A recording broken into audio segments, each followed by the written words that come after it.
जो ये मौजूदा सरकार पिछले 10 सालों से चल रही है, हमारे और हमारे साथियों के साथ जो अन्याय हो रहा है वो बर्दाश्त के काबिल नहीं है।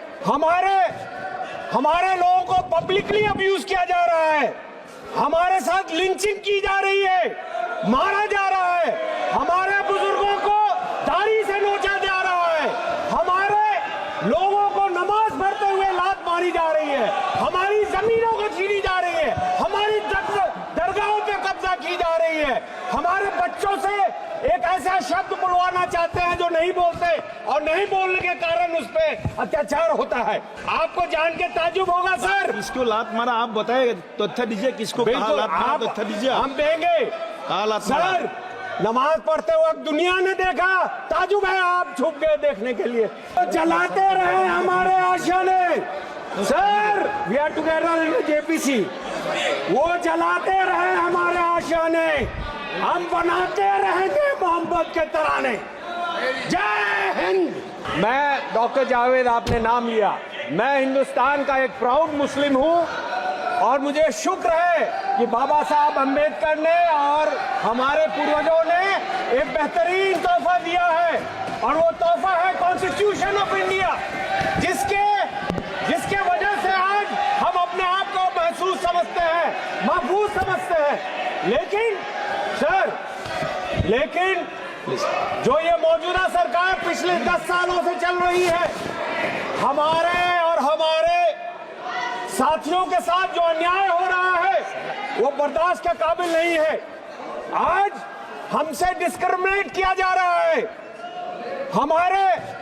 हमारे लोगों को पब्लिकली अब्यूज किया जा रहा है, हमारे साथ लिंचिंग की जा रही है, मारा जा रहा है, हमारे बुजुर्गों को दाढ़ी से नोचा जा रहा है, हमारे लोगों को नमाज पढ़ते हुए लात मारी जा रही है, हमारी जमीनों को छीनी जा रही है, हमारी दरगाहों पे कब्जा की जा रही है, हमारे बच्चों से एक ऐसा शब्द बुलवाना चाहते हैं जो नहीं बोलते और नहीं बोलने के कारण उस पर अत्याचार होता है।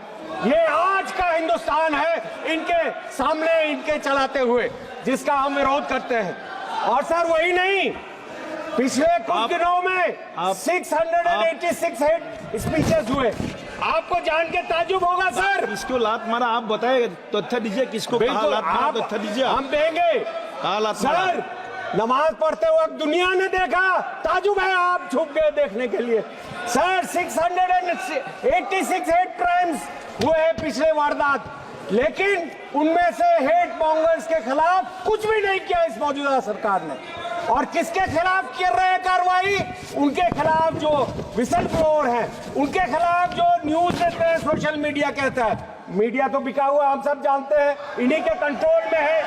लेकिन और वही नहीं, हमारे ट्राइबल्स के खिलाफ उनकी जमीनें, उनकी फॉरेस्ट छीनी जा रही हैं। 10,000 से ज्यादा केसेस दिए गए उनके। सर हमारे 2011 के सेंसस 2011 के सेंसस के हिसाब से 12.2% मुसलमानों की आबादी है।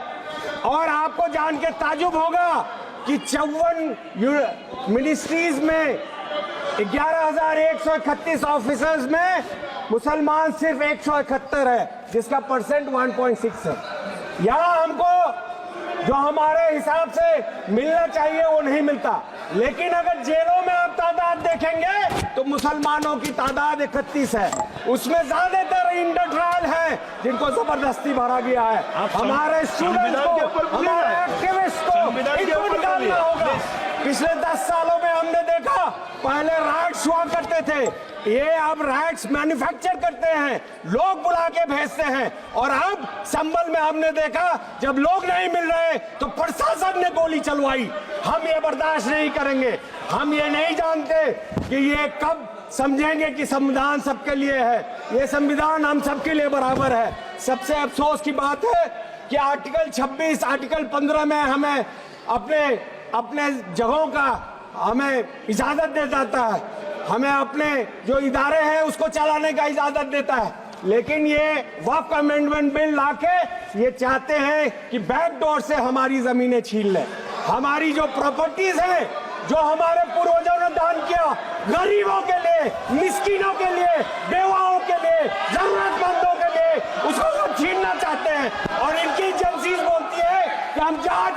उसको वक्त मिल देंगे। आप जानते हैं सर, और मीटिंग में अभी जेपीसी चल रहा है, आपको जान के ताज्जुब होगा कि यहाँ पे नॉन स्टेक होल्डर्स को बुलाया जा रहा है। क्यों बुलाया जा रहा है उनको? क्या योगदान है उनका? सर यही नहीं, सबसे अफसोस की बात यह होती है जब आदरणीय प्रधानमंत्री जी कहते हैं सबका साथ, सबका विकास और सबका प्रयास। किशनगंज सर सबसे डिप्राइव्ड एरिया है हिंदुस्तान का। हिंदुस्तान की जीडीपी $2600 है और 5% लोगों का अगर इनकम हटा देंगे तो हमारी जीडीपी है 1100 per capita, sorry $1100, which is lower than the sub Saharan desert countries. और वहां पे बिहार का लाया जाए तो $750 है। तो आप अंदाजा लगाइए, और उसमें भी सबसे पिछड़ा इलाका है जो किशनगंज और सीमांचल है।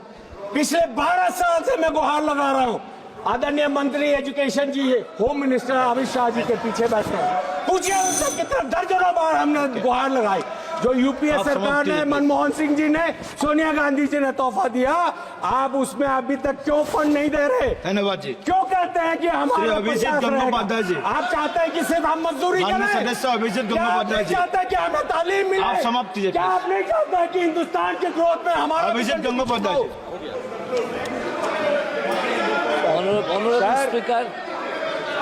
Honorable Speaker, आखिर में मैं I have decided- आखिर में एक लाइन बोल के आपसे ज्यादा I have दूंगा। decided sir, to talk sir, in my एक mother लाइन tongue. बोलना चाहता हूँ। that is अरे Bengali. माइक दो यार, माइक नहीं है सर।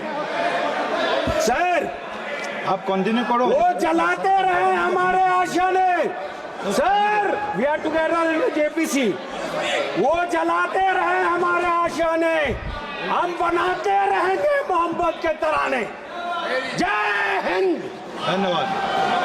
जो ये मौजूदा सरकार पिछले 10 सालों से चल रही है, हमारे और हमारे साथियों के साथ जो अन्याय हो रहा है वो बर्दाश्त के काबिल नहीं है।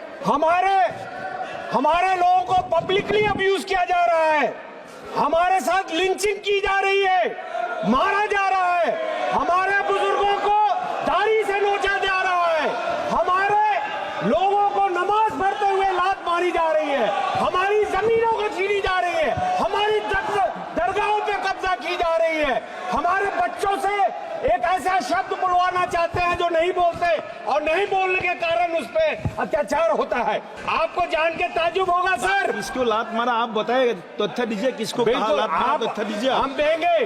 कहा लात मारा? सर नमाज पढ़ते वक्त दुनिया ने देखा, ताजुब है आप छुप गए देखने के लिए। तो चलाते रहे हमारे आशियाने। Sir we are together in JPC. वो चलाते रहे हमारे आशियाने, हम बनाते रहेंगे मोहब्बत के तराने।